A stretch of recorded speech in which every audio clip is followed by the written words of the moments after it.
وقال النبي صلى الله عليه وسلم لا يؤمن أحدكم حتى أكون أحب إليه من والده وولده والناس أجمعين أو كما قال صلی اللہ علیہ وسلم.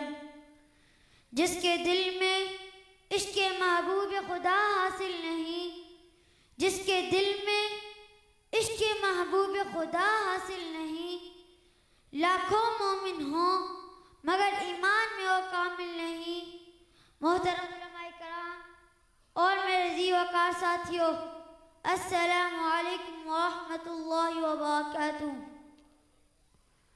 آج میں آپ حضرات کے سامنے حضور صلی اللہ علیہ وسلم سے مسلمانوں کی محبت کے عنوان پر لب کشائی کرنے کی جسارت کرنا چاہتا ہوں.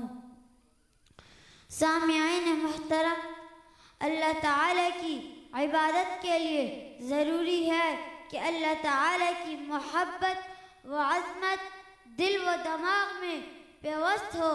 اگر کوئی شخص اللہ تعالیٰ کی محبت و عقیدت کے بغیر عبادت کرتا ہے تو وہ معتبر نہیں ہے. اسی طرح حضور صلی اللہ علیہ وسلم سے محبت کے بغیر نہ اطاعت رسول کا کوئی اعتبار ہے، نہ سنت نبویہ پر چلنے کا کوئی فائدہ ہے اور نہ ایمان کامل ہو سکتا ہے. شاعر کہتا ہے، نہ کٹ مروں جب تک شاہ بطحہ کی حرمت پر، نہ کٹ مروں جب تک شاہ بطحہ کی حرمت پر، خدا شاہد ہے کامل امام میرا ہو نہیں سکتا. چنانچہ قرآن کریم نے اس حقیقت کو واضح کیا ہے، النبی اولیٰ بالمؤمنین من انفسہم وازواجہ امہاتہم، کہ نبی کی ذات مسلمانوں کی مسلمانوں کو اپنی جانوں سے زیادہ ذات نبی سے لگاؤ اور محبت ہونی چاہیے. میرے آقا کی حدیث ہے، لا یؤمن احدکم حتی اکون احب الیہ من والدی وولدی والناس اجمعین. میرے آقا کی حدیث سے بھی واضح ہو جاتا ہے کہ والدین اور اولاد اور تمام انسان سے زیادہ محبوب میرے آقا سے ہونا تکمیل ایمان کے لیے ضروری ہے.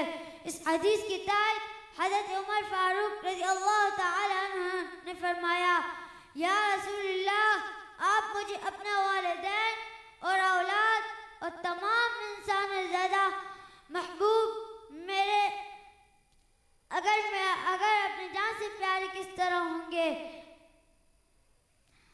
میرے آقا نے فرمایا، اگر میں تمہارے نزدیک تمہاری اپنی جان سے پیارا نہ بن جاؤں تمہارا ایمان کامل و مکمل نہیں ہو سکتا. جب یہ بات سنی تو کچھ دیر تامل کر کے حضرت عمر رضی اللہ تعالی عنہ نے فرمایا، اب آپ مجھے اپنی جان سے پیارے ہو گئے، اپنی جان سے پیارے ہو گئے. سامعین گرامی، مسلمانوں کو میرے آقا سے محبت کیوں نہ ہو؟ اس لیے کہ محبت کے 3 اسباب ہوا کرتے ہیں، پہلا جمال، دوسرا کمال، تیسرا نوال. جب یہ تینوں اسباب میرے محبوب میں علی سبیل الکمال موجود تھے، یہی بات سرکار دو عالم کی جمال کی. حقیقت یہ ہے کہ بندہ ناچیز قیامت تک اس کو بیان نہیں کر سکتا. بس ایک شعر کے شعر پر اکتفا کروں گا. وَأَحْسَنُ مِنْكَ لَمْ تَرَ قَطُّ عَيْنِي وَأَحْسَنُ مِنْكَ لَمْ تَرَ قَطُّ عَيْنِي وَأَجْمَلُ مِنْكَ لَمْ تَلِدِ النِّسَاء. میری آنکھوں نے آپ سے زیادہ خوبصورت کبھی نہیں دیکھا، نہ آپ سے زیادہ خوبصورت کسی عورت نے بچہ جنا. یہی بات دوسرے سبب کمال کی تو حضرت مولانا محمد قاسم نانوتوی رحمت اللہ علیہ فرماتے ہیں، جہاں کے سارے کمالات ایک تجھ میں ہیں، جہاں کے سارے کمالات ایک تجھ میں ہیں، تیرا کمال